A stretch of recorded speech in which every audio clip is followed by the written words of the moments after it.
Muito bem, sejam todos bem-vindos. Nós estamos no curso O Ministério do Espírito Santo, um encontro que é feito às quintas-feiras, às 8 da noite.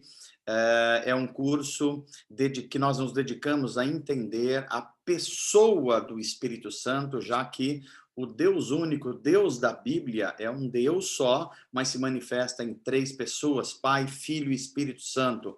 E nós estamos estudando agora a pessoa do Espírito Santo e a obra do Espírito Santo. A obra que também é entendida como ministério do Espírito Santo, o que ele fez, o que ele faz, o que ele está fazendo no mundo. Então, é um curso dedicado principalmente ao discipulado, ao crescimento espiritual dos membros da nossa comunidade Atos, mas não só. A todos que têm interesse em participar conosco, nós estamos repartindo a palavra de Deus para que todos cresçamos na graça e no conhecimento do Senhor. Então, sejam todos bem-vindos. Hoje é a nossa 11ª aula. Já estamos na 11ª aula, pessoal. Estamos indo, né? Então, estamos indo adiante. Deixa eu adiantar aqui duas informações para vocês. A primeira, eu já falei na aula passada, só vou reforçar, o nosso curso ele vai transcender esse ano. A gente dá uma pausa na última quinta-feira antes do dia 20 de dezembro, que é o nosso culto de Natal, e depois a gente deve recomeçar na segunda ou terceira semana de janeiro, porque conversando com alguns irmãos, e a gente ainda tem bastante assunto, eu tinha duas possibilidades. Ou eu fazia uma abordagem só panorâmica e um pouco superficial dos assuntos, e a gente terminava antes do dia 20, ou a gente continua indo com um pouquinho mais de profundidade, dá uma pausinha e retorna depois às aulas. Então, a gente chegou à conclusão que o segundo caso é melhor, é mais efetivo para nós. Essa é a primeira informação. A segunda informação é que nós estamos fazendo um curso de discipulado cristão em que ele prevê algumas etapas. Por exemplo, nós ministramos o ano passado um curso em que nós estudamos a vida e a obra de Cristo. A vida e a obra de Cristo nos 4 evangelhos.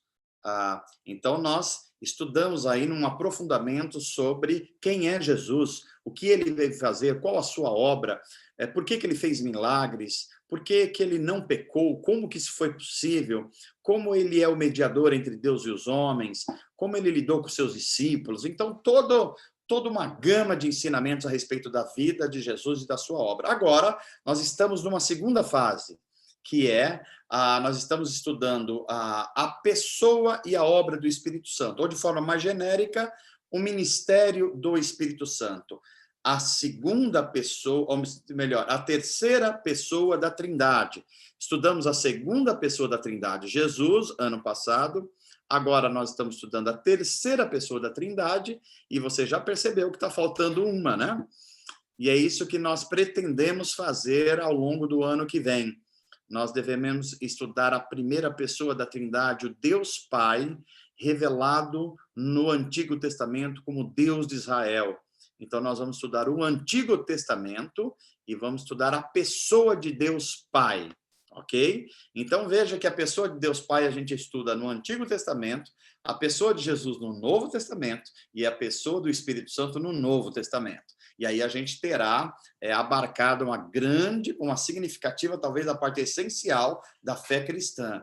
E aí depois nós estamos estudando, provavelmente a gente vai estudar as cartas, as epístolas, para a gente continuar crescendo. Portanto, quem tiver fome de Deus, da palavra de Deus, vai ter aí um repertório vasto para a gente adiantando, tá bom? Essas informações que eu queria dar. Vou pedir agora o auxílio do Valdir. Antes, Valdir, vamos fazer uma breve oração pelas pessoas que estão sofrendo, aqueles que estão doentes, aqueles que estão em hospitais, aqueles que estão apreensivos, aqueles que estão passando por lutas emocionais, aqueles que estão com ansiedade. Todas essas coisas que nos afetam, nós vamos pedir ao Espírito Santo para que ele nos ajude, ele traga bálsamo para o nosso coração, para que ele nos cure, para que ele nos fortaleça, inclusive para que ele nos dê ânimo para a gente estudar a sua pessoa, a sua obra e ter um relacionamento mais próximo com ele. Oremos. Pai, obrigado pela vida dos meus irmãos e irmãs, obrigado por esta noite que o Senhor nos dá, obrigado por nos amar e nos enviar Jesus Cristo e também o teu Espírito Santo. Obrigado pela obra que o Senhor está fazendo em nós, nos santificando, frutificando. Obrigado pelos dons que o Senhor nos dá e porque o Senhor está desenvolvendo em nós o fruto do Espírito e nos enchendo até que nós tenhamos plenitude desse Espírito. Obrigado porque o Senhor vem morar em nós, o Senhor fez de nós templos e agora nós queremos que a nossa vida seja um templo de adoração a Ti e um templo de bênçãos para as pessoas com as quais nós convivemos. Obrigado por todos os meus irmãos, pela comunhão, pela nossa igreja, obrigado pelos amigos e todos os irmãos, os nossos companheiros de jornada e de fé que estão seguindo próximo a nós. Assim nós oramos e te pedimos no nome precioso de Jesus e no poder do Espírito Santo. Amém. Ok, vamos lá, Valdir, pode compartilhar a tela, então? Eu pediria para você começar com a tela que descreve os passos da obra do Espírito Santo, que está anotado lá de 1 a 11. Deve ser 30 e pouco slide, a gente vai procurando juntos aí, tá ok? Só para que a gente não perca aí a nossa... um pouco antes desta tela, pode ir mais, pode mais ainda, mais algumas... aí, esta tela, especificamente, tá ok? São 11 itens que nós estamos estudando juntos. Então, até a tela anterior a essa, nós estávamos entendendo a pessoa do Espírito Santo. Nós entendemos que o Espírito Santo é eterno, ele sempre existiu e sempre vai existir. Ele é Deus, e ele é a pessoa de Deus em que a Trindade se manifesta no mundo hoje. Nós vimos o porquê, Deus sendo espírito puro, a gente não consegue ter acesso a ele, o Deus Pai, mas ele se revelou na pessoa do Filho, o Deus Filho, Jesus Cristo. E depois que Jesus cumpriu seu ministério, morreu por nós, ressuscitou e ascendeu aos céus e retomou toda a sua autoridade como Deus, ele nos enviou o Espírito Santo. Então, é o Espírito Santo que age no mundo hoje. A manifestação da Trindade no mundo hoje é através, não só hoje, mas desde Pentecostes, é através da pessoa e da obra do Espírito Santo. Então, nós vimos a pessoa, e agora a gente está vendo a obra. Qual é a obra do Espírito Santo? Então, nós dividimos aí pedagogicamente em 11 itens. O derramamento do Espírito Santo. Opa, alguém abriu o microfone aí? Eu acho que já fechou? Ok. Então, o derramamento do Espírito Santo, nós já estudamos isso, a gente só está revisando. O selo do Espírito Santo. Tente lembrar se está na sua mente, o que é o derramamento, por que se chama derramamento. O selo do Espírito Santo, o selo significa como um selo de propriedade ou um selo de qualidade, né? E como é que isso se manifesta em nós? O penhor do Espírito, a garantia do quê? Você precisa ter isso em mente.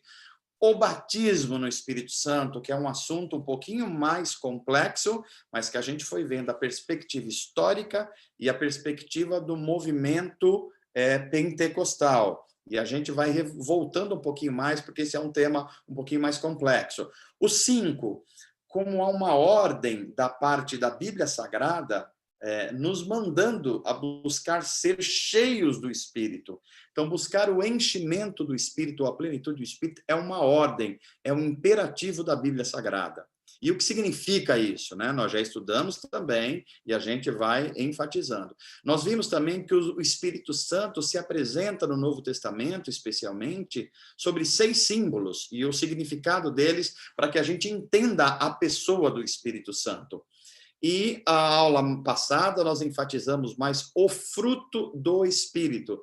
Nós estudamos que é um fruto só, mas ele se manifesta em 9 virtudes. É como se fosse uma mexerica, que é um fruto só, mas tem vários gominhos.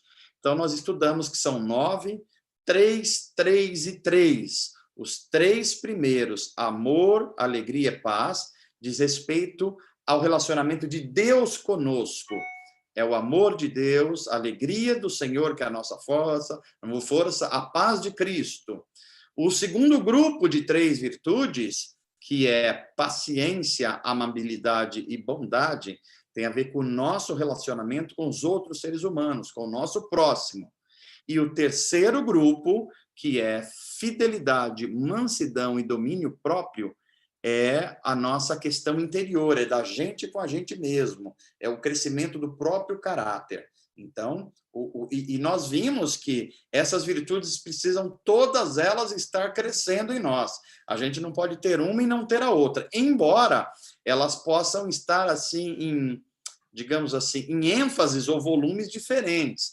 A gente pode estar desenvolvendo um pouquinho mais de paciência do que fidelidade, mas todas elas precisam estar crescendo em nós, como um símbolo de um relacionamento pessoal com o Espírito Santo.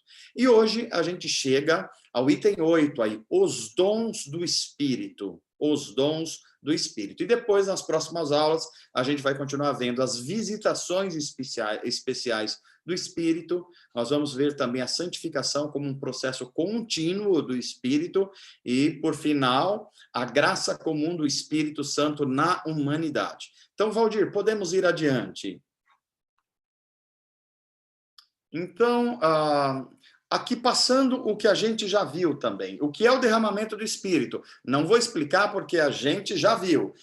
Significa o início de uma nova era, a era do Espírito. É o cumprimento de uma profecia, pelo menos, tem outras, mas principalmente do profeta Joel, no seu capítulo 2 do seu livro. São sinais sobrenaturais da visitação de Deus. Por exemplo, no episódio de Atos 2, no Pentecostes, línguas de fogo apareceram, ou seja, coisas sobrenaturais foram acontecendo como Deus marcando uma nova era, a era do Espírito, a era do derramamento do Espírito. E é um derramamento que é sobre toda a carne, sobre toda a humanidade. É sobre a igreja, mas não só sobre a igreja, sobre toda a humanidade. O Espírito, então, quando ele foi derramado, ele passa a habitar a pessoa e não mais só visitar as pessoas, como no Antigo Testamento. E essas pessoas passam a ser templo do Espírito Santo. A vida começa a ser um culto. Nós adoramos a Deus com a vida. A gente não vai mais pro culto. A gente é o culto. A vida é um culto. O culto na igreja é uma celebração coletiva do corpo de Cristo. Mas nós já somos o templo do Espírito Santo, nós somos igreja de Cristo. Cristo habita em nós. Não mais vivo eu, mas Cristo vive em mim, palavras de Paulo, para expressar essa realidade. Próximo, isso nos leva para a próxima tela. E nós vimos também que é o selo. Olha, se você ainda não fixou na sua mente, lembra, o selo é o selo do Espírito Santo da promessa. Ela indica o recebimento de uma nova qualidade de vida. Qual qualidade de vida? A vida daqueles que nasceram do Espírito. Ela é a comprovação de que nós somos propriedade de Deus, fomos resgatados por Cristo. Agora nós temos uma identidade. Qual identidade? Somos filhos amados de Deus, pertencemos a Deus. É o selo também que o dom do Espírito está em nós, ele comunica que nós somos de Cristo, e se nós somos de Cristo, o maligno não tem mais poder sobre nós, porque nós somos propriedades de Deus. Eu expliquei que isso não significa que o maligno ainda não tem poder, que ele não pode nos tentar, não pode nos perturbar. Isso ainda ele pode, mas ele não pode não nos separar mais do amor de Cristo Jesus. Quem nasceu de novo, o maligno não tem mais esse poder, ok? Isso nos leva à próxima tela.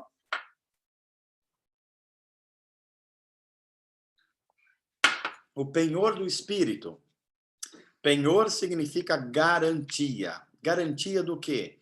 Garantia de que aqueles que nasceram do Espírito nasceram para a eternidade. Nós já estamos vivendo a vida eterna. Quem nasceu do Espírito, quem nasceu de novo, já está vivendo essa vida eterna. Portanto, a morte não tem mais poder definitivo sobre nós.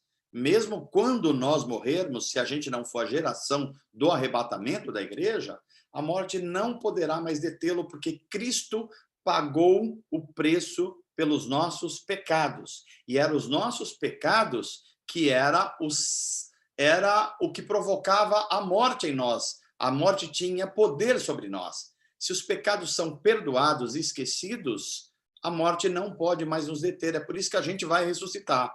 E Deus, da mesma forma que construiu o nosso corpo atual biológico, vai nos construir um corpo muito superior. É um corpo espiritual, mas não é espírito. É um corpo com poderes espirituais. É um corpo real. Ok? Então, a obra do Espírito Santo é dar essa garantia. A garantia que a gente vai ressuscitar e que nós vamos estar na nova criação. Porque os que não amaram a Jesus Cristo e não fizeram dele o seu Senhor, também vão ressuscitar, mas não estarão na nova criação. Em terceiro lugar, o penhor do Espírito significa que o juízo final, o julgamento do juízo final, quando Cristo retornar, ele já foi antecipado. Portanto, aqueles que estão em Cristo se tornaram nova criação, nova criatura, não serão mais julgados por Deus em termos de perder a salvação ou não perder a salvação. Isso já foi resolvido na cruz. Nós seremos julgados apenas agora pelas nossas obras para receber os galardões que vai ser falado lá no Apocalipse, ok? Então, esse aspecto é um aspecto muito importante. O julgamento do juízo final já foi antecipado por aqueles que genuinamente passaram por uma conversão a Jesus Cristo, ok? Isso nos leva ao próximo slide. O batismo do Espírito Santo. Nós lemos aqui o texto central da Bíblia Sagrada para isso, 1 Coríntios 12, 13, mas todos nós fomos batizados em um só corpo pelo único Espírito e todos recebemos o privilégio de beber do mesmo Espírito. O que significa isso? Que todo aquele que recebe o Espírito Santo de Deus, ele recebe a marca de uma nova vida. É isso que é chamado batismo no Espírito Santo, a marca da iniciação da nova vida. Batismo marca o início de algo. Nós recebemos no ato da conversão isso. Nós somos batizados no Espírito, ou seja, o Espírito nos batiza no corpo de Cristo. É isso que é ser batizado no Espírito. E nós somos batizados também com o Espírito. O Espírito passa a habitar dentro de nós. Nós passamos a ser templo do Espírito Santo. Portanto, como diz o último item, nós nos tornamos templo e morada do Espírito Santo. Eu expliquei também que na posição do movimento pentecostal, esse pensamento é diferente. E eu também dei a minha opinião pessoal, como estudioso da Bíblia, como pastor, como teólogo, de que essa versão não é que ela está errada, mas, ao meu ver, ela está incompleta, que é o entendimento que primeiro a pessoa passa por uma conversão e depois ela busca o batismo no Espírito Santo como uma segunda bênção. E nessa segunda bênção, a evidência de que ela teria sido batizada no Espírito Santo é o falar em línguas. Então, há muitas dificuldades aí nessa interpretação, eu já expliquei, se ainda tiver dúvida, a gente retoma um pouquinho mais adiante. Isso nos leva ao próximo slide. A obra do Espírito Santo também é nos encher, o enchimento, a plenitude do Espírito Santo. Ou seja, depois que nós passamos pela conversão, depois que nós recebemos o batismo no Espírito Santo, fomos selados pelo Espírito, a ordem do Novo Testamento é encham-se do Espírito, busque a plenitude. É o que Deus espera de todo aquele que nasceu do Espírito. A vida cristã é uma vida de crescimento espiritual necessariamente. É um mandamento bíblico. Envolve, e aqui é muito importante, tanto conhecimento sobre Deus, a Trindade, Pai, Filho e Espírito Santo, quanto a experiência interior. Então, por que isso é importante? Porque, normalmente, as igrejas separam, e isso traz um prejuízo enorme. As igrejas históricas e reformadas, elas costumam dar ênfase muito grande ao conhecimento, o conhecimento de Deus. E as igrejas pentecostais, ou do movimento pentecostal, costumam dar muita ênfase à experiência. E quando a gente separa essas duas coisas, isso é problema, isso é um problemático. A gente pode se tomar muito ousados espiritualmente, mas sem conhecimento, ou se tornar com bastante conhecimentos, mas frios e sem ação. E a Bíblia não separa essas duas coisas. Logo em seguida, a gente viu que ser cheio do Espírito Santo só pode acontecer quando a gente alimenta a vida pela oração e pelo exame da palavra de Deus, pelo poder da palavra de Deus. Esse enchimento e essa plenitude do Espírito Santo é evidenciada por uma nova ousadia espiritual. Quem está sendo cheio do Espírito Santo, quem está buscando plenitude do Espírito Santo através da oração e da palavra e da comunhão com o corpo de Cristo, necessariamente recebe um poder, uma ousadia espiritual para fazer coisas ou deixar de fazer coisas que naturalmente não conseguiria fazer. E a gente viu que Estevão, que a gente vai estudar daqui a pouco em Atos 7, é um grande exemplo de alguém no Novo Testamento, no início da igreja, como alguém cheio do Espírito Santo, não só batizado no Espírito, mas cheio, pleno do Espírito Santo. Isso nos leva ao próximo slide.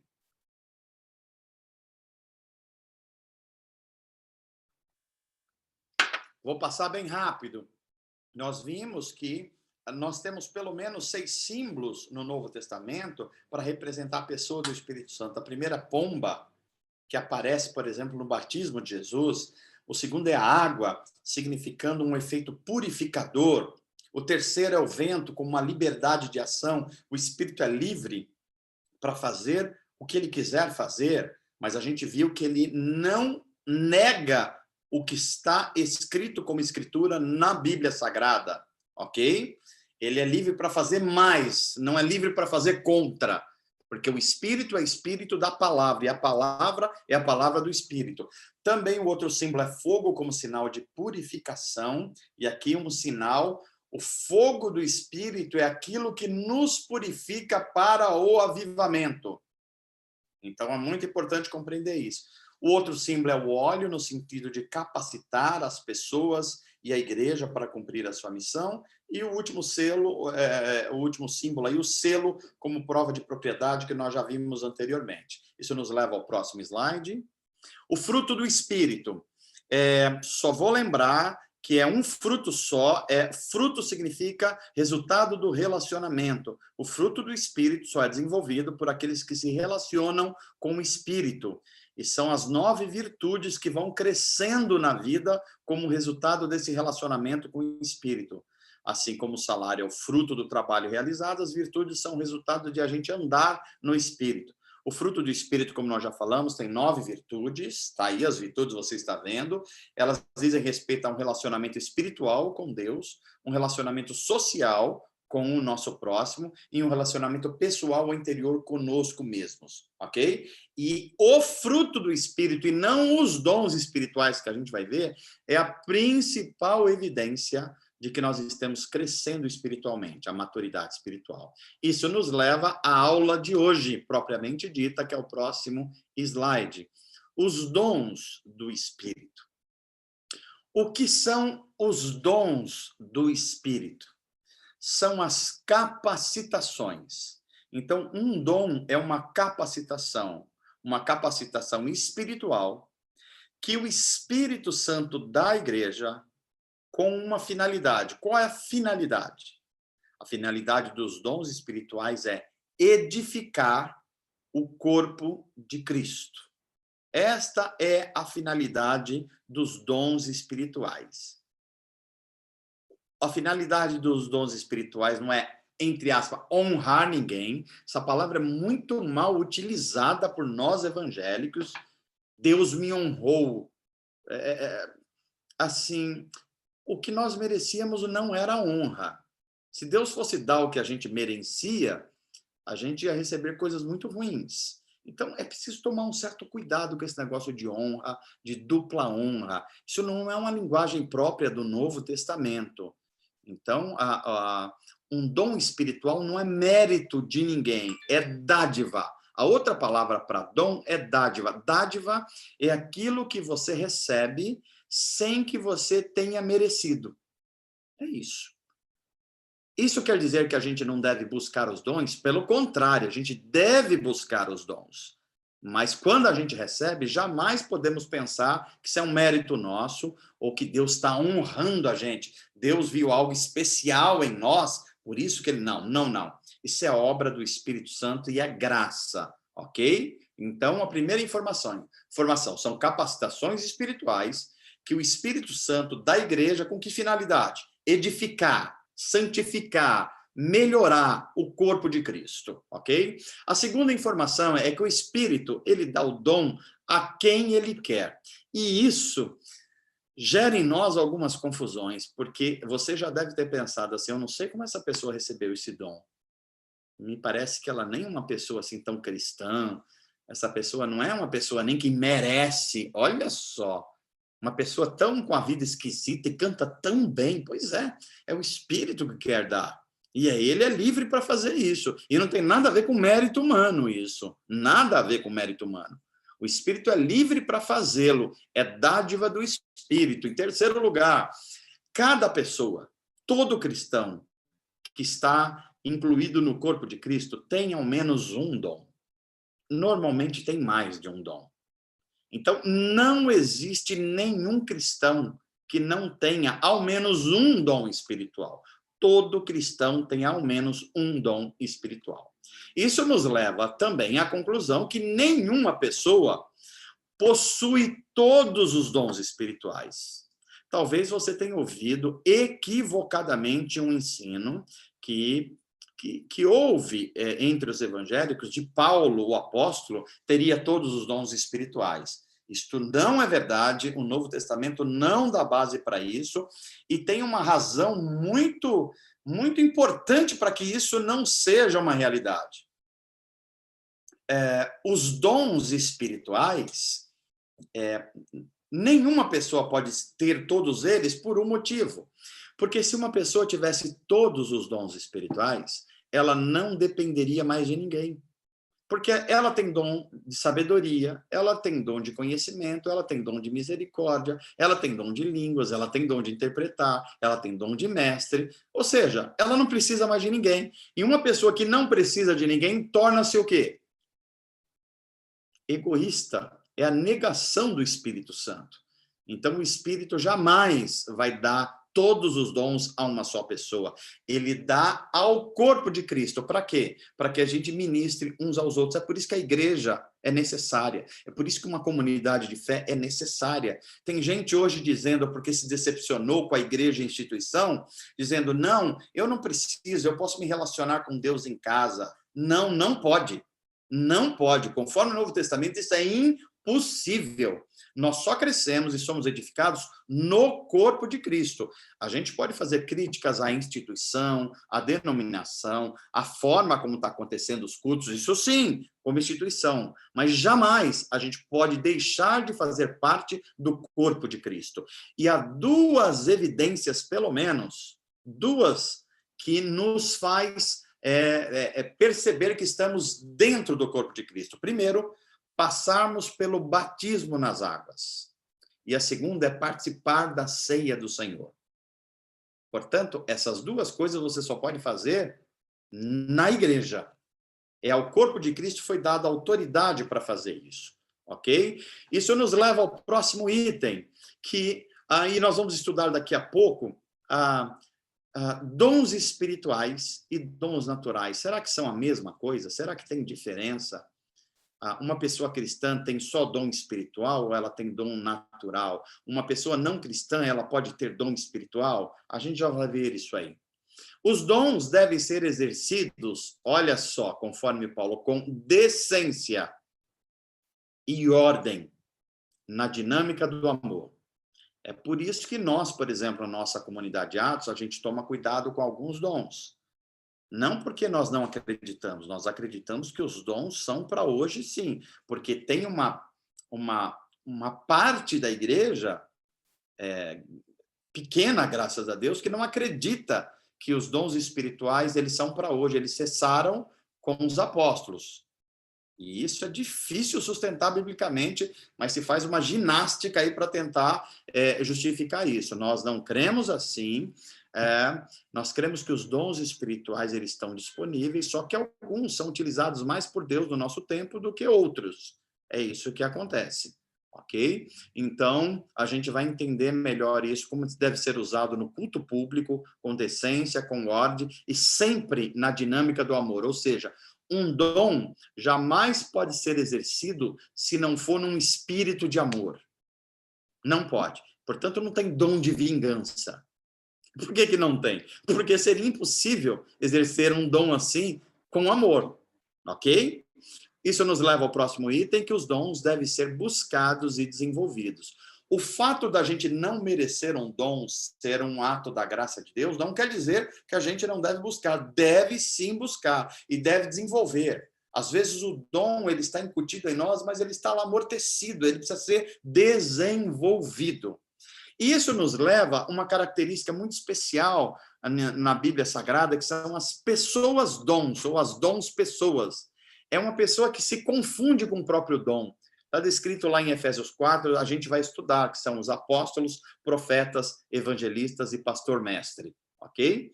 E a gente vai estudar também, a partir de agora, as 4 listas de dons do Novo Testamento. Tem 4 lugares no Novo Testamento que explicam ou descrevem os dons. 1 Coríntios 12, Romanos 12, Efésios 4 e 1 Pedro 4, ok? E a questão que eu falei anteriormente é: quantos dons existem espirituais? Dons espirituais existem. A verdade é que nós não sabemos e a Bíblia não limita o número de dons espirituais. Uma coisa que nós podemos afirmar: os dons espirituais não são ou não estão limitados a 9, como alguns lugares se ensinam. Por quê? Porque confundem o dom, ou melhor, o fruto do Espírito, que tem 9 virtudes, e algumas pessoas acham que os dons espirituais também são no número de 9. Não, não tem nenhuma relação uma coisa com a outra. Os dons espirituais existem num número que a gente não sabe, é coisa do Espírito, o Espírito é que dá. O que nós podemos afirmar é que nessas 4 listas, elas são descritas pelo menos 20 dons espirituais.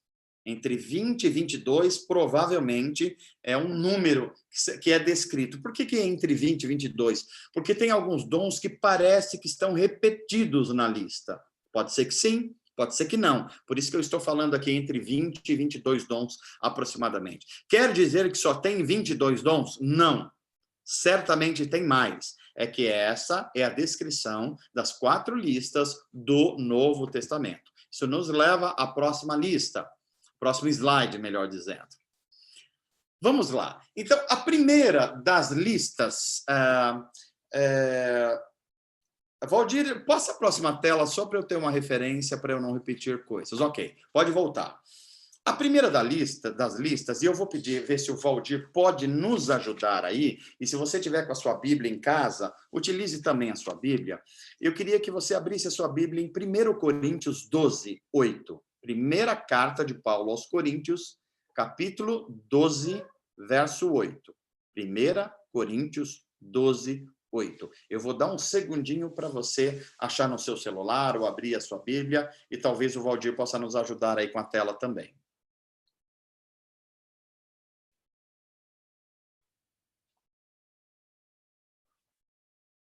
Ótimo, Valdir, já está entre nós. Então, vamos entender aí a 1 Coríntios. Pode pôr no 7. Isso, ok, Valdir, é isso aí mesmo. Eu só vou ir um pouquinho no 7, olha. A cada um de nós é concedida, olha que palavra importante, a manifestação do Espírito. Com que finalidade? Para o benefício de todos. E agora começa a descrição de Paulo dos dons espirituais. O Espírito dá, primeiro lugar, capacidade de oferecer conselhos sábios. Em outra versão, dom de sabedoria. O segundo, a outro mesmo Espírito dá uma mensagem de conhecimento. Um é dom de sabedoria, e eu vou explicar depois um pouquinho mais enfaticamente, e outro é dom de conhecimento. Sabedoria não é a mesma coisa que conhecimento, a gente vai entender depois. Depois, no 9, o mesmo Espírito dá o dom de grande fé. Aqui eu já explico. A Bíblia fala de fé de 2 maneiras. Primeiro, tem um dom da fé que todo cristão recebeu no novo nascimento, quando foi batizado no Espírito.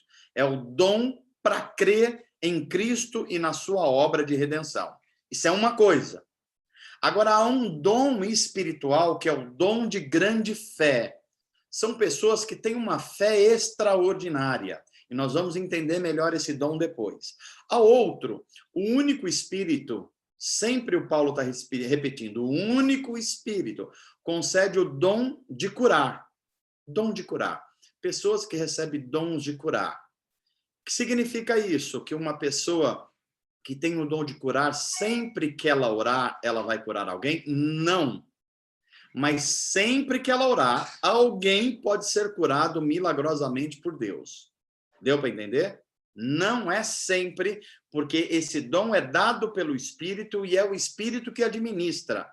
Não é? Eu não posso dizer, eu tenho certeza que eu vou orar por você e Deus vai curar. Mas eu posso dizer, se eu tenho esse dom, eu vou orar por você e Deus pode fazer algo extraordinário e curar você agora. É assim que esse dom deve ser exercido. 10. A um, ele, o Espírito, dá o poder de realizar milagres. Aí não são só curas, mas são coisas extraordinárias, coisas fora do normal. A outro, ele dá a capacidade de profetizar. Aqui, profetizar, eu já faço um esclarecimento. No Novo Testamento, o dom de profetizar não é necessariamente o dom de saber sobre o futuro. Profetizar, no Novo Testamento, é o dom de lembrar as palavras de Deus à igreja. É esse que tem o dom de profetizar. Então, por exemplo, o pastor, quando prega, ele está exercendo um dom de profetizar. Por quê? Porque ele está lembrando o corpo de Cristo, a igreja, a palavra de Deus. De vez em quando, raramente, Deus se utiliza desse dom para esclarecer uma coisa que vai acontecer no futuro. Mas é raro. O Novo Testamento só tem um episódio desse, sobre profecia, em que o profeta fala de algo futuro. Em todas as outras situações, o profeta fala do que Deus já falou e ele lembra as pessoas a palavra de Deus, ok? Na sequência, a outro, o mesmo Espírito dá a capacidade de discernimento. O que é isso? Essa mensagem é de Deus? Ou será que tem um espírito de engano falando em nome de Deus? Há pessoas que o Espírito capacita para isso. É o dom do discernimento. A outro ainda, ele dá a capacidade de falar em diferentes línguas. Olha só esse dom aqui. Será que esse dom é o mesmo dom que está em Atos 2? Será que esse dom aqui é aquilo que em alguns círculos evangélicos é dito que é a língua dos anjos? Que idioma é esse? Nós vamos estudar um pouquinho mais para frente. Seguindo, enquanto a outro, o Espírito dá a capacidade de interpretar o que está sendo dito. Olha, esse dom está extremamente conectado ao dom anterior. Um tem o dom de falar línguas diferentes e o outro tem o dom de interpretar o que está sendo dito. E ele conclui, tudo isso é distribuído pelo mesmo e único Espírito que concede o que deseja a cada um. O Espírito é o mesmo, os dons e serviços são diferentes, mas todos eles para servir à edificação do corpo de Cristo. Vimos aqui de forma breve a primeira lista dos dons. Vamos à segunda lista de dons. Nós vamos a Romanos 12. Romanos, carta de Paulo aos Romanos, capítulo 12, verso 6. Romanos 12, verso 6 até o 8. Muito bem, sempre com o apoio importante e útil do Valdir aí, ajudando a gente.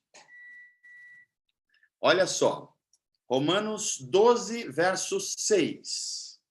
Deus, em sua graça, ou seja, não é por causa de merecimento de ninguém, nos concedeu diferentes dons ou dádivas. Portanto, se você tiver a capacidade de profetizar, percebe que esse dom apareceu lá em Romanos? É por isso que nós falamos, serão 20 dons ou 22? Um dos motivos é esse. Pode ser que esse dom seja o mesmo descrito lá em Coríntios 12. Capacidade de profetizar. Façam de acordo com a proporção de fé que recebeu. Olha só, a fé pode estar em intensidade diferente nas pessoas. Muito interessante essa descrição de Paulo. Verso 7. Se tiver o dom de serviço, dom de servir, ou dom de misericórdia, aqui também é dito, dom de servir. Tem pessoas, claro que todos os cristãos são chamados a servir, Mas tem pessoas que têm um dom especial para servir, elas servem em tudo, elas servem todas as pessoas, a vida dela é um serviço constante, porque ela foi abençoada com esse dom. Sirva com dedicação. Se for mestre, dom de mestre. Ensine bem, é o dom de ensinar, de ter clareza de raciocínio, de ter argumentos bem estabelecidos. Isso é um dom de Deus. Verso 8. Se seu dom consistir em encorajar pessoas, encoraje-as. Ou seja, o dom de encorajamento. Tem pessoas que é impressionante. Você conversa com ela, você pode estar numa crise, pode estar no meio de um problema, ela não vai dar certo. As coisas vão melhorar, eu vou orar por você, nós vamos caminhar juntos. Isso é um dom de Deus, é o dom de encorajamento. Se for o dom de contribuir, dê com generosidade. Todos os cristãos são chamados a contribuir.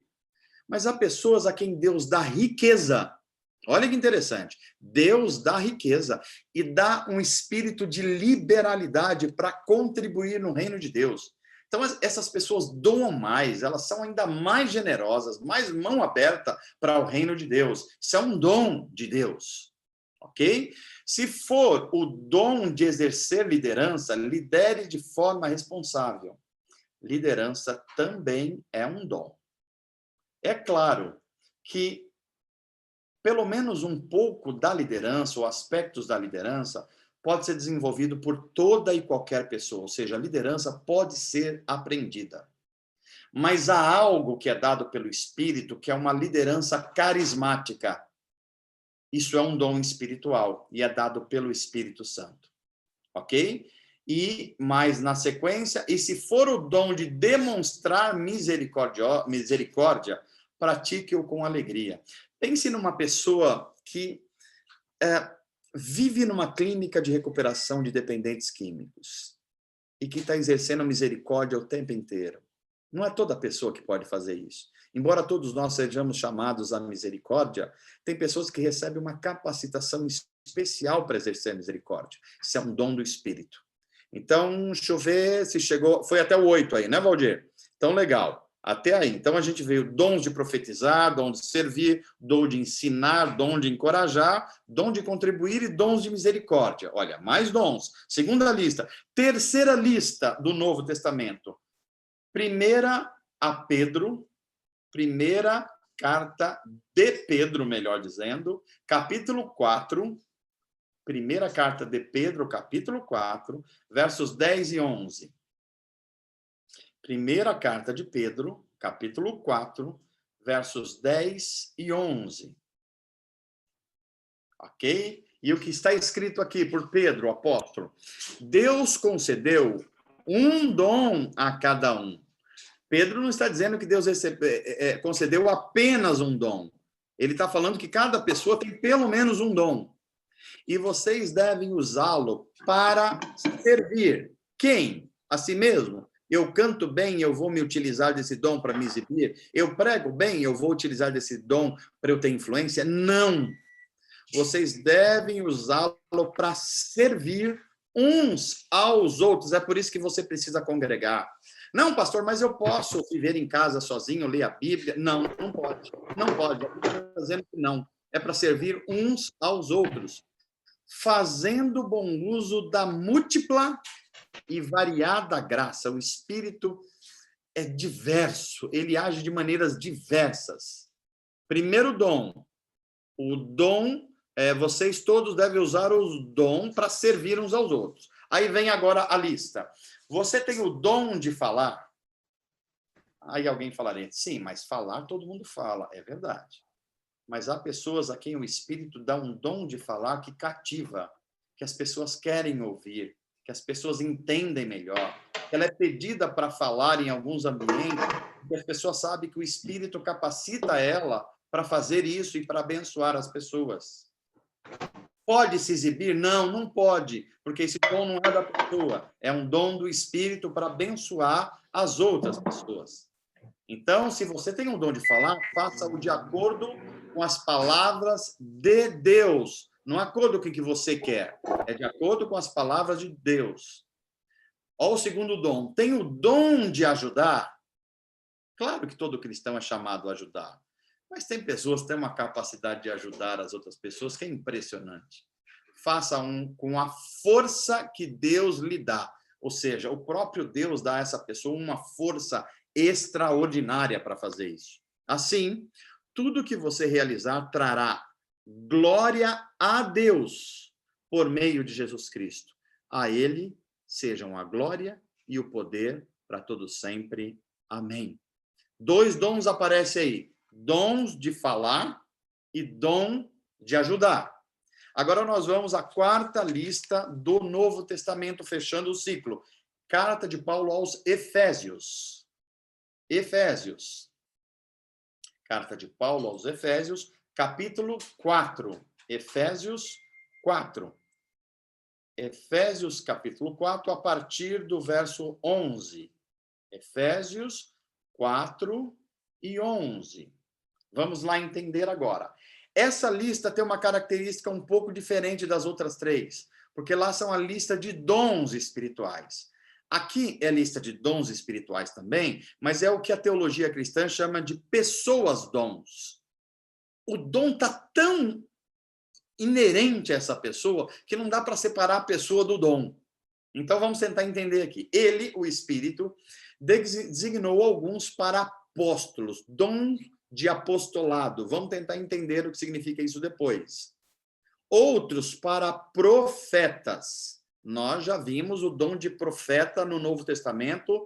É esse dom aqui, a gente vai aprofundar ele. Outros ele escolheu para evangelistas. E outros ele escolheu para pastores e mestres. E por que a gente chama de pessoas dons? Olha o verso 12. Eles, esses 4 títulos aí, são responsáveis por preparar o povo santo para quê? Para realizar a sua obra, a obra do Espírito. E qual é a obra do Espírito? Edificar o corpo de Cristo. E qual o objetivo mais amplo de tudo isso? Todos nós alcancemos a unidade que a fé e o conhecimento do Filho de Deus produzem e amadureçamos, ou seja, produzamos o fruto do Espírito. Crescer, buscar o enchimento do Espírito é amadurecer. Isso é uma obra que o Espírito nos ajuda. Chegando à completa medida da estatura de Cristo. Em outras palavras, se parecendo cada vez mais com Jesus Cristo. Ok? Quando acontecer isso, eu preciso ler o 14 porque é belo. Quando acontecer isso, a gente não vai ser mais levados, seremos mais imaturos como crianças, nem levados de um lado para outro. Não vamos ficar correndo atrás de campanha não sei do que, campanha do dente, campanha não sei da onde, campanha do 13º, a flor não sei da onde, a fogueira não sei da onde, o irmão vai vir a campanha dos 7 dias, vamos pular o Rio Jordão, o Rio Tietê. Não. Quem cresce no Espírito está longe dessas coisas. É empurrado por qualquer vento de novos ensinamentos. Tem uma irmã que vai vir hoje, a irmã do Zap, a irmã não sei de onde, ela tem um novo ensinamento. Olha, tem uma palavra que ela deu aqui que é uma profecia. Está na Bíblia? Não está, mas é uma palavra nova. Não. A Bíblia não autoriza isso. E também não seremos influenciados quando nos tentarem enganar com mentiras astutas. Nem precisa ler mais nada, né, gente? Está tão claro o texto bíblico aqui que nem precisa reforçar mais. Valdir, lemos as listas, eu dei uma breve explicação, agora vamos entender um pouquinho essa lista das pessoas dons, e aí eu já abro para pergunta. Eu demorei um pouquinho mais hoje que eu precisava colocar esse conteúdo. Vamos lá. A Bíblia fala de... aqui foi separado, mas eu queria, se o Valdir depois puder arrumar para a gente não confundir, eu acho que eu mandei errado, Valdir, esse pastor e mestre é junto. Então, nós temos, na verdade, 4 tipos de pessoas dons, e não 5. Apóstolos, profetas, evangelistas, e o 4º é a mesma, tem que estar na mesma pessoa, pastor e mestre, ou pastores mestres, ok? Vamos entender o que é um apóstolo. Apóstolos são aquelas pessoas, por exemplo, que foram discípulos de Jesus, andaram com Jesus, foram testemunhas da ressurreição de Jesus e foram comissionados por Jesus a colocar os alicerces da igreja de Jesus. Nesse sentido, só os 12 que eram discípulos e se tornaram apóstolos, discípulo é o aluno, apóstolo é o aluno que aprendeu e agora representa o seu mestre. Essa é a diferença. Então, nesse sentido, só os 12 apóstolos do Novo Testamento, mais Paulo, é que pode ser considerados nesse grupo seleto de pessoas. Mas o Novo Testamento fala de uma descrição de apóstolos que é um pouco diferente desse grupo de 13 pessoas, que é os 12 mais Paulo. É uma atividade quando Deus comissiona uma pessoa para abrir uma nova frente do evangelho numa região. Vamos pensar aqui. Uma pessoa é comissionada por Deus para levar o evangelho numa tribo lá no meio da Amazônia, onde nunca o evangelho chegou. Isso é um dom de apostolado. Entendeu? O apóstolo é aquele que abre uma frente do evangelho num lugar onde o evangelho não chegou ainda. Ele coloca o alicerce, ele leva... É a primeira coisa que você faz numa casa, numa edificação, é o alicerce. É isso que o apóstolo faz. Aí você vai me perguntar, mas pastor, tem apóstolos aqui em São Paulo, na Praça da Sé, na Celso Garcia. Pois é. Pois é. Isso não é sustentado pela Bíblia. Então, você que é um estudante da Bíblia Sagrada já sabe o que significa os 12 apóstolos mais Paulo e o que significa o dom de apostolado, que é aquele que leva os primeiros alicerces do evangelho numa região onde ninguém conhece. Ser apóstolo no meio de São Paulo não existe, gente. Então, nós vamos entender melhor isso depois. Segundo, profetas. O que são os profetas no Novo Testamento? São aqueles que lembram, que enfatizam a palavra dita de Deus. E em alguns casos extremos, é raro, não é frequente, não é corrente, Deus revela partes do futuro, partes do que vai acontecer. Essa não é a principal característica do profeta no Novo Testamento. O profeta no Novo Testamento, ele fala a palavra de Deus, ele lembra, ele exorta, ele admoesta. Portanto, a pregação bíblica no púlpito é um exercício de um dom de profeta ou um dom de profecia. E ocasionalmente, Deus revela algo pequeno sobre o futuro para encorajar e preparar a sua igreja. Terceiro, evangelistas. É aquele que o apóstolo foi, estabeleceu o início, estabeleceu o alicerce. O profeta vem, pega a palavra de Deus e começa a falar nesse ambiente. E o que precisa agora? Agora, essa palavra precisa ser espalhada por toda a comunidade. Quem faz isso? O evangelista. Ele sai espalhando essa palavra que o profeta falou e que o apóstolo estabeleceu os alicerces. Bem, depois que o evangelho chega às pessoas, foi espalhado pelo evangelista, o que precisa? Precisa de um pastor para cuidar das pessoas. E o que o pastor vai fazer? Ele precisa ser mestre para discipular as pessoas. O pastor cuida e ensina. Por isso é que ele é pastor e mestre. Um pastor não pode não ser mestre, porque um pastor tem que cuidar de pessoas, mas tem que ensinar as pessoas. Mas e o contrário, pastor? Um pastor pode ser só teólogo, só teórico? Não, não pode.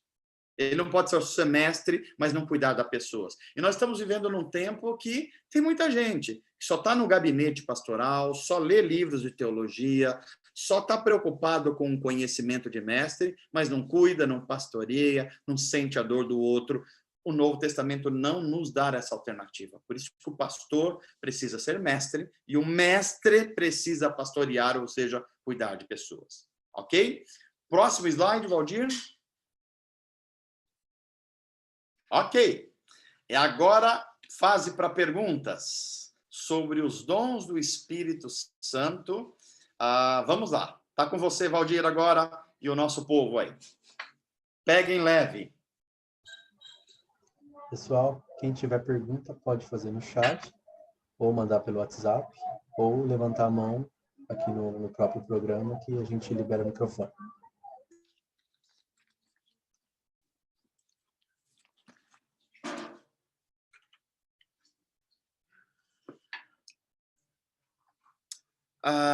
Que legal ver tanta gente participando aqui.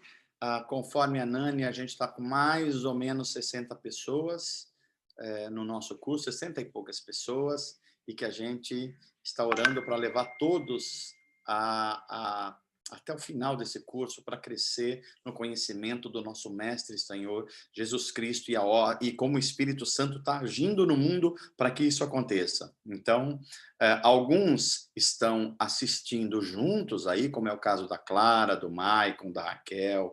A Gi está me ouvindo aqui do lado e outras pessoas que estão participando aí juntos. E tem aqueles que estão estudando ou trabalhando nesse horário e estão assistindo às aulas posteriormente, ok? Então, vamos lá. Se tiver alguma coisa, estamos por aqui. Até agora nada, nem no chat, nem Que maravilha, é mesmo? Até agora Então, nada. vamos lá. Só tem 3 possibilidades. Ou vocês estão dormindo durante a explicação, ou vocês entenderam muito bem, ou vocês entenderam tão mal, eu expliquei aqui tão mal, que vocês nem sabem como perguntar.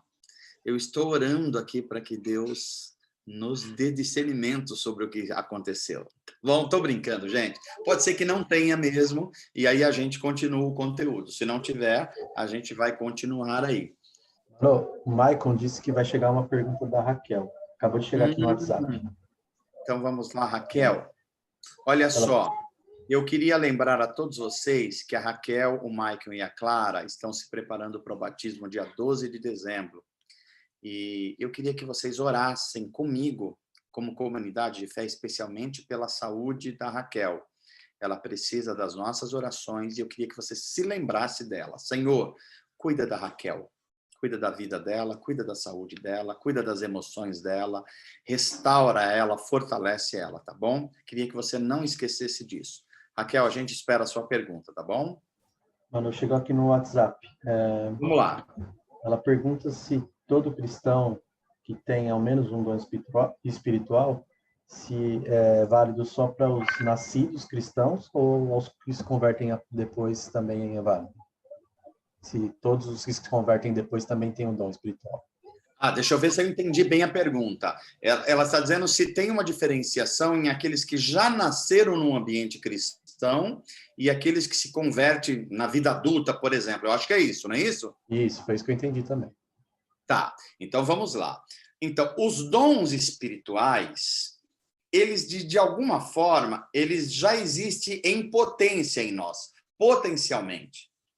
Mas eles só são evidenciados para que sejam manifestos e abençoe e edifique o corpo de Cristo quando o Espírito Santo abre os nossos olhos espirituais. Então, uma pessoa pode acontecer isso já no comecinho da vida, ela, sei lá, ela se torna assim, uma criança alfabetizada, por exemplo, até antes. O Espírito de Deus já age manifestando dons nela e ela pode abençoar o corpo de Cristo. Normalmente, isso acontece quando uma pessoa já nasce num ambiente um ambiente evangélico cristão. Quando isso não acontece, isso vai acontecer, essa manifestação desse dom espiritual, quando a pessoa passa pelo novo nascimento, recebe o Espírito Santo, recebe o batismo no Espírito Santo. Então, acontece dessas duas formas. Ok, Raquel? Não sei se expliquei bem ou foi essa a sua pergunta. Se não foi, a gente continua explicando, tá bom?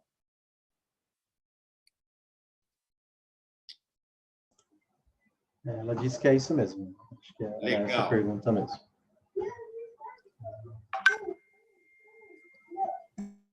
Por hora, mais nenhuma aqui. Então, ó, eu vou explicar uma coisa aqui, aí pode tem uma surgindo. do Rogério Vitalino. Então, vamos lá. Então, vamos ouvir a do Rogério primeiro.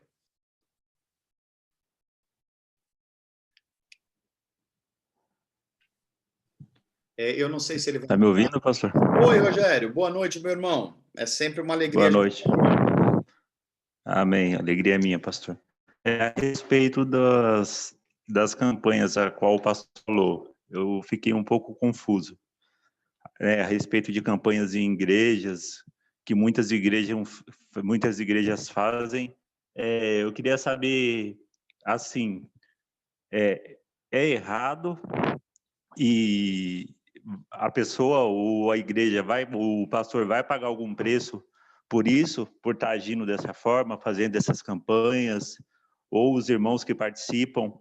Estou meio confuso com essa situação, com essa pergunta que o pastor pôs para a gente aí. Legal, e que está em Efésios. Legal, Rogério, obrigado pela sua pergunta e vamos explicar isso um pouco com mais profundidade agora. Rogério, não é proibido uma igreja fazer uma campanha. Vamos entender o que é campanha. Campanha, normalmente, significa se concentrar ou concentrar alguns dias da semana com determinada finalidade.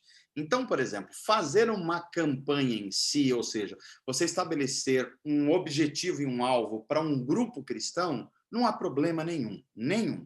O problema é a finalidade da campanha. Aí que está o problema, Rogério. Porque, infelizmente, de uns tempos para cá, muitas igrejas entraram por esse caminho que não tem sustentação bíblica de campanhas de prosperidade.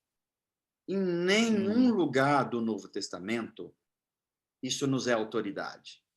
Isso está fazendo com que as pessoas sejam egoístas, elas acham que o sinal da bênção de Deus é a pessoa ter bens materiais, e está cheio de não cristãos com muitos bens materiais e não são convertidos, portanto, isso não é uma evidência de que nós estamos seguindo os propósitos de Deus.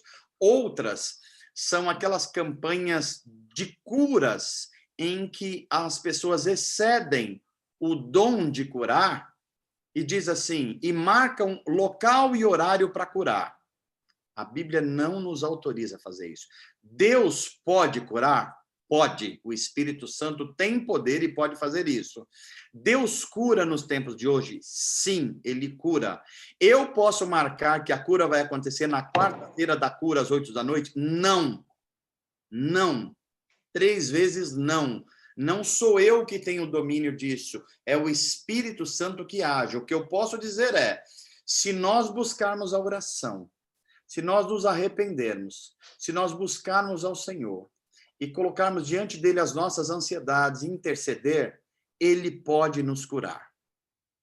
Então, é isso que o Novo Testamento nos ensina e nos autoriza. Então, respondendo mais diretamente à sua pergunta, o problema não é a campanha.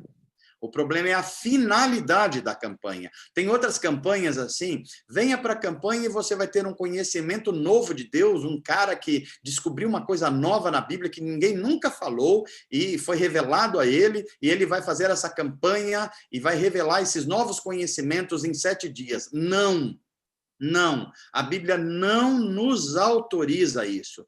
Tudo o que Deus quis nos revelar a respeito da redenção, da salvação, já está revelado nas Escrituras. O papel do profeta é ensinar a palavra de Deus, falar ousadamente a palavra de Deus, corrigir, admoestar, exortar o corpo de Cristo, principalmente. Deus pode revelar uma coisa sobre o futuro? Pode, mas nós já vimos que isso é uma coisa rara e não tem campanha com data marcada, com horário marcado para se fazer isso. Ok?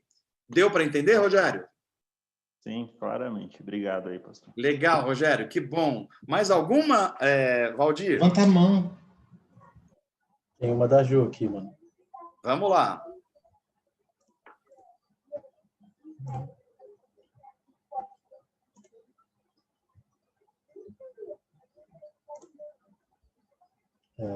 Peraí, Manu, deixa eu só ela abrir o microfone dela. Manu, o seu microfone está mutado agora. Isso. Abrir de novo. Então, eu só vou reforçar aqui, ou aprofundar um pouquinho a resposta ao Rogério.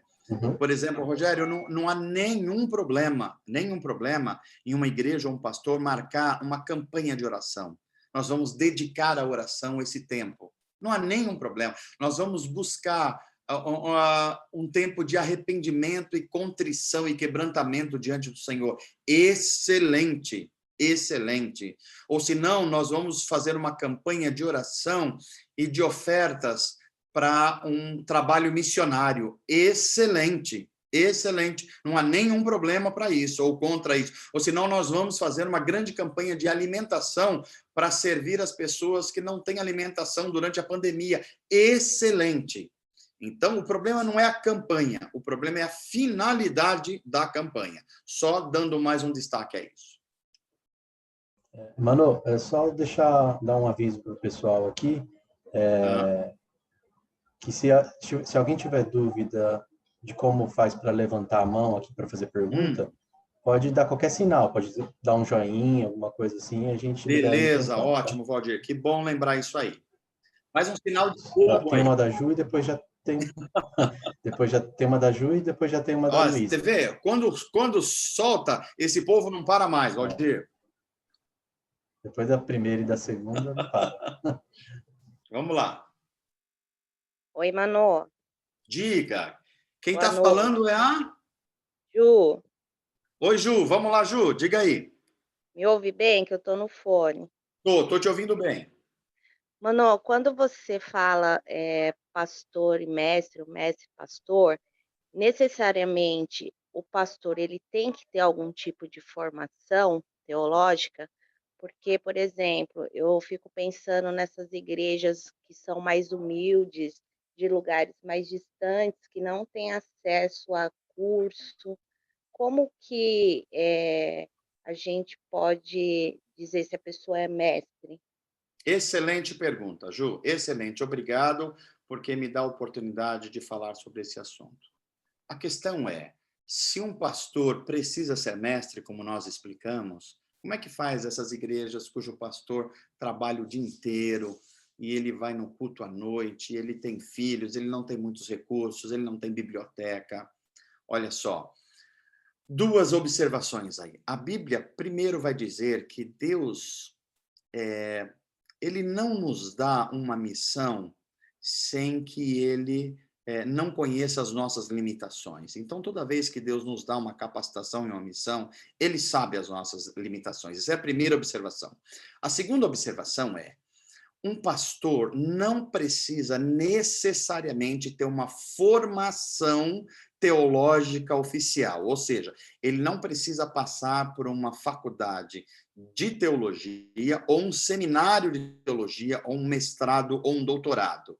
Não é uma coisa que a Bíblia em algum lugar diz que isso é necessário, mas todo aquele que é chamado a ser pastor-mestre precisa estar crescendo constantemente, pelo menos um pouquinho. Uma pessoa que é um pastor-mestre, ele não pode estar hoje igual ele estava um ano atrás, ele precisa estar um pouco melhor. E hoje em dia, Ju, com o advento da internet, dos cursos online, da capacidade, dos cursos grátis, dos cursos, sei lá, das facilidades que a gente tem hoje com material digital, nada justifica uma pessoa que é pastor e dirige uma igreja a não se atualizar, a não crescer, nem que for um pouquinho. Não é que ele vai se tornar, digamos, um palestrante, não é que ele vai se tornar, sei lá, um grande teólogo, não é isso, mas ele precisa estar crescendo espiritualmente, intelectualmente, emocionalmente, porque ele está cuidando de alma de pessoas. Assim como um médico tem que cuidar bem dos seus pacientes e se atualizar no conhecimento da medicina, um pastor precisa crescer no conhecimento de Deus e das pessoas para poder cuidar da alma das pessoas. Mano, antes de liberar o microfone da Luísa, a Maria Clara tinha dito que o pai dela tinha uma pergunta. Eu vou abrir o microfone dela. Então, vamos lá.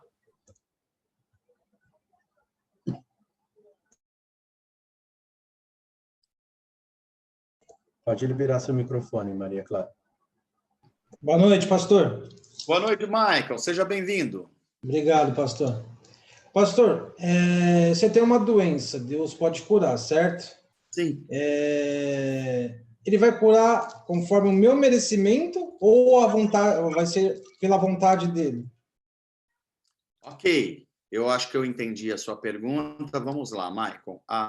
Deixa eu dar algumas informações bíblicas antes. Primeiro, as doenças, elas existem no nosso mundo porque a gente, como humanidade, se separou de Deus. Então, as doenças, elas são um sinal, uma amostra, um resultado da nossa separação de Deus, e que o nosso mundo, ele está sobre o juízo de Deus, e Deus está resgatando pessoas através da obra de Cristo. Esse processo está acontecendo, mas ele não foi finalizado. Quando ele for finalizado, a doença não poderá mais atuar no nosso mundo, porque a doença é um instrumento da morte, e a morte existe por causa do pecado. A hora que Deus tirar o pecado do mundo, a morte não tem mais poder. Se ela não tem mais poder, o instrumento dela, que é a doença, não vai existir. Agora, no mundo que nós vivemos, a doença ainda é uma realidade.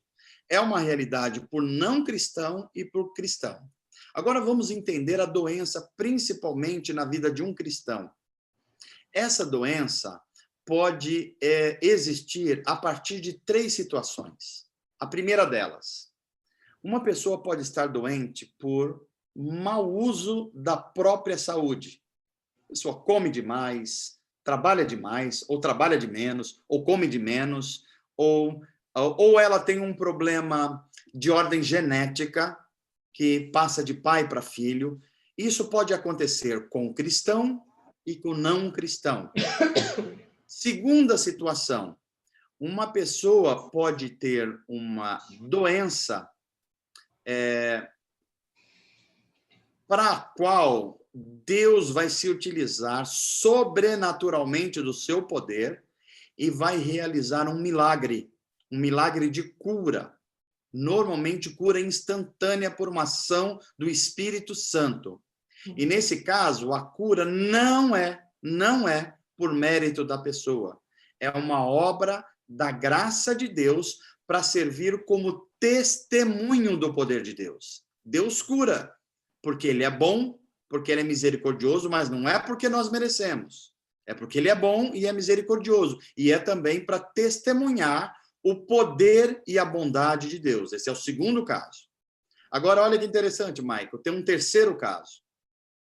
A doença, às vezes, está na nossa vida para que Deus nos dê a oportunidade de testemunhar que nós podemos aguentar o sofrimento e ainda assim ser fiéis a Deus. Veja que o objetivo é diferente da segunda. O segundo caso é quando a doença é curada e serve como testemunho do poder e do amor de Deus. O terceiro caso é o contrário. É quando a gente nos dado uma capacidade de conviver com uma doença, como um sinal de que nós somos capacitados pelo Espírito Santo a conviver com uma doença sem maldizer a Deus. E dar ajuda a outras pessoas que sofrem, para olhar para a gente e falar, poxa, essa pessoa vive com uma doença, mas ainda assim ela é fiel a Deus, ela continua sendo uma pessoa de bom testemunho, corajosa, enfrentando corajosamente a vida. Percebe que há 3 situações, em nenhuma delas nós temos mérito algum. E a gente precisa discernir em que situação a gente está vivendo. É por isso que eu preciso crer que Deus cura. Ao mesmo tempo, eu não posso marcar nem data e nem horário para Deus curar. Espero ter respondido a questão. Respondeu. Obrigada, pastor. De nada. Mano, agora tem a da Luísa. Vou pedir para ela liberar o microfone dela. Luísa.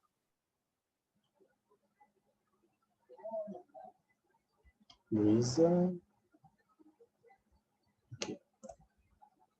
Pode liberar o microfone, Luísa.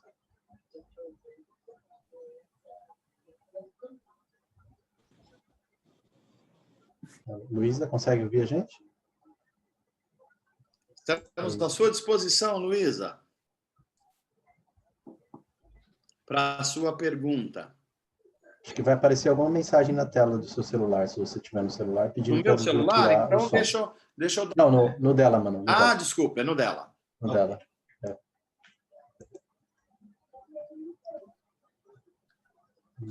Valdir, enquanto ela está preparando aí, deixa eu colocar um conteúdo um pouquinho a mais aqui, que faz parte dessa aula. Dons espirituais e dons naturais.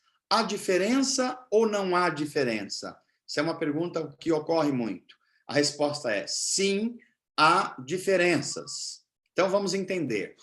Dons naturais são dádivas que Deus dá à sua criação, à humanidade, para que a beleza de Deus e a glória de Deus apareça no mundo e sirva as pessoas. Portanto, os dons naturais é aquilo que a gente chamaria de habilidades.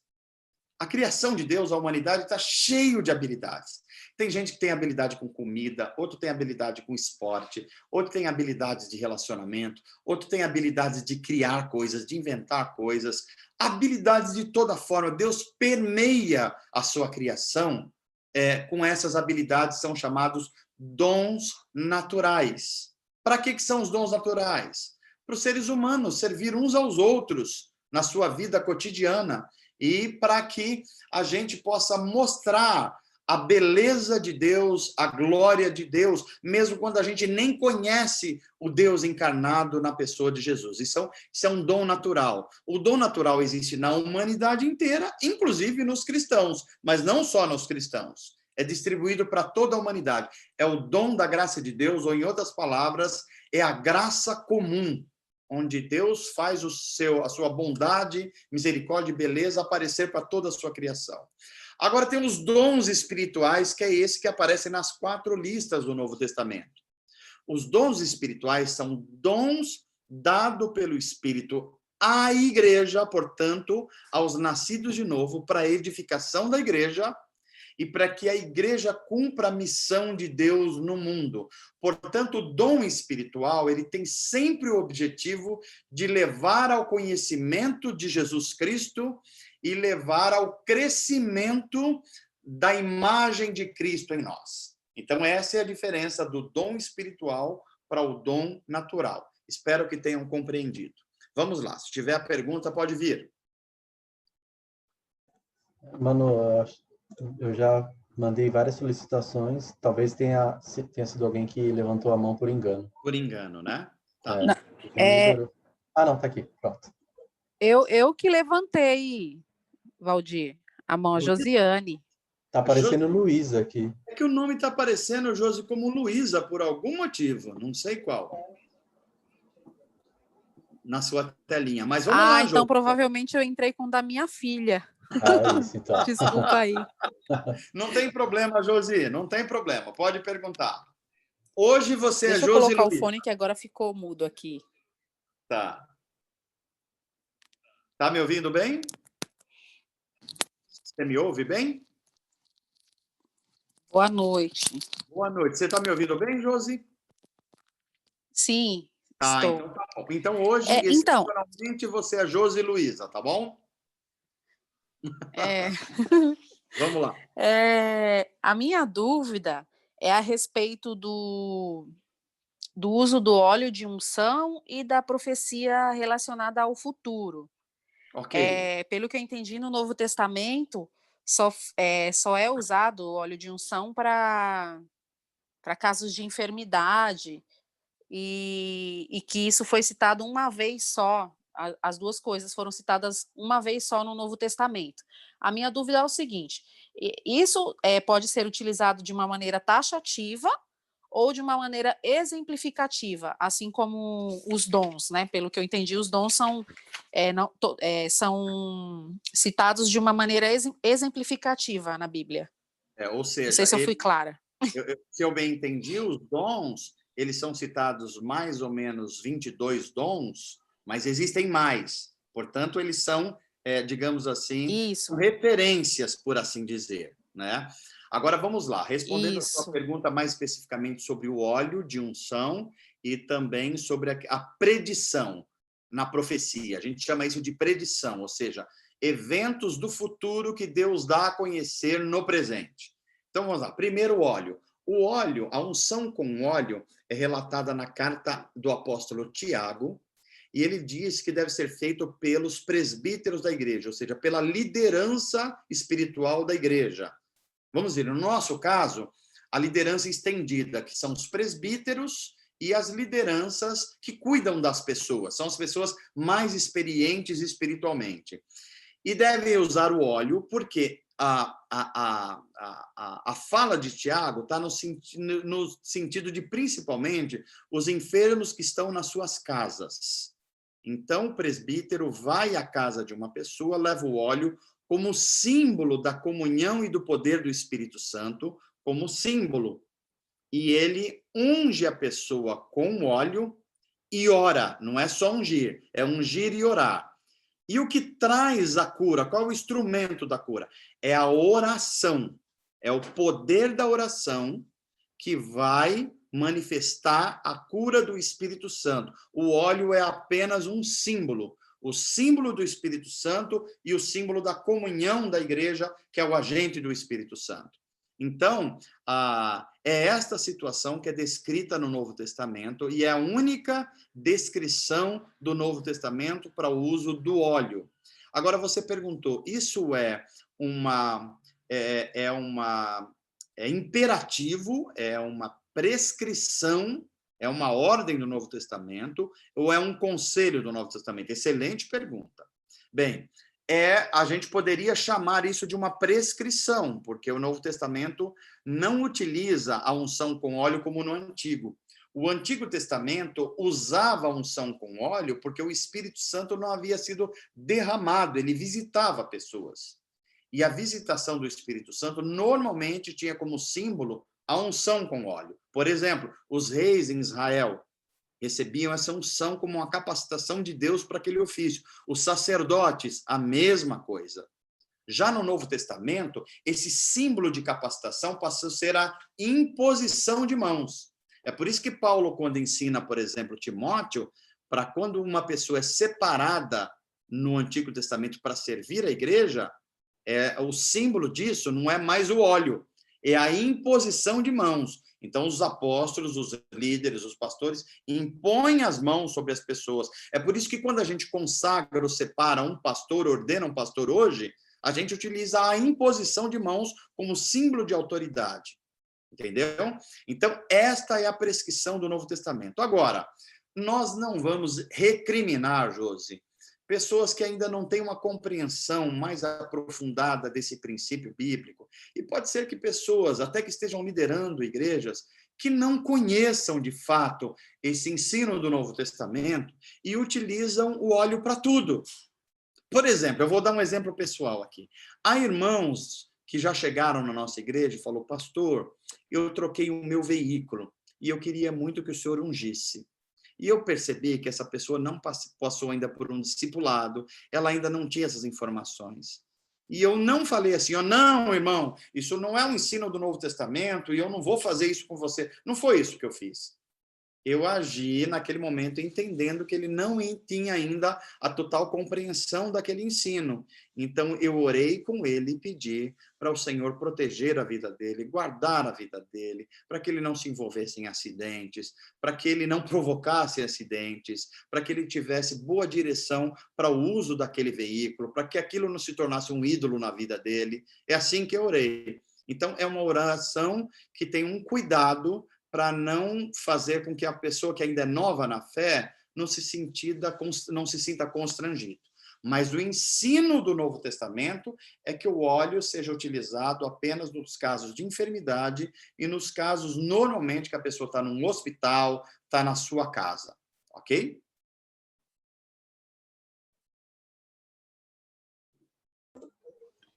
Ok, obrigada. Eu acho que tinha uma segunda parte da pergunta, né? Você falou do óleo... Era da predição. Da predição. Deixa eu dar uma explicação rápida. Como eu disse, o dom de profecia é um dom que existe no nosso tempo, mas ele é bem mais raro como predição. Por quê? O motivo é muito simples. Porque no Antigo Testamento e nos tempos da igreja em formação, eles não tinham ainda a totalidade da igreja, da Bíblia Sagrada. É bom lembrar que no tempo de Pedro, de Paulo, de Mateus, de Lucas, eles não tinham o Novo Testamento como nós temos. O Novo Testamento estava sendo escrito. Então, eles não tinham toda a escritura para se orientarem. Portanto, Deus utilizava os profetas de uma forma muito mais ativa. Depois que foi nos dado por Deus, pelo Espírito Santo, a Bíblia Sagrada, a revelação completa de Deus, agora a função do profeta é falar, é lembrar, é admoestar, exortar de acordo com a palavra de Deus, a Bíblia Sagrada. E em alguns casos muito raros, Deus se utiliza de uma predição para trazer um conforto, uma direção, sempre com o intuito de edificar a igreja. Agora, o que não deve acontecer? Alguém procurar uma irmãzinha abençoada que tem o dom, vou lá para ver se a irmã revela com quem eu vou casar. Não. Nós já temos os valores na Escritura para isso. Eu vou lá para minha irmã falar qual tipo de trabalho que eu devo ter. Não, a Bíblia já dá orientações para isso. A gente precisa conhecer as Escrituras para isso. Ok? Ok, obrigada. De nada, Josi. Mais alguma, Valdir? Não, mano. Mais nenhum. Mais nenhuma. Então, meus queridos irmãos, nós estamos fechando esse ciclo. Hoje a aula foi dedicada aos dons espirituais e a gente vai continuar a próxima aula, as visitações.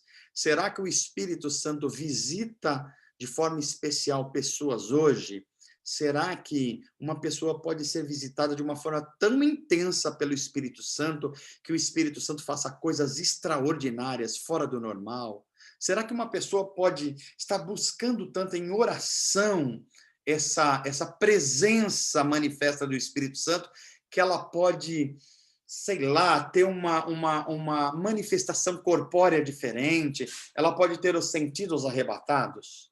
Resposta na 12ª aula sobre o Ministério do Espírito Santo. Será a próxima quinta-feira, a partir das 20 horas, tá bom? Que Deus abençoe todos vocês, que vocês tenham um bom final de noite, que vocês busquem ser cheios do Espírito Santo, que o fruto do Espírito apareça na vida de vocês e que vocês busquem os dons do Espírito para edificar as pessoas ao redor de vocês.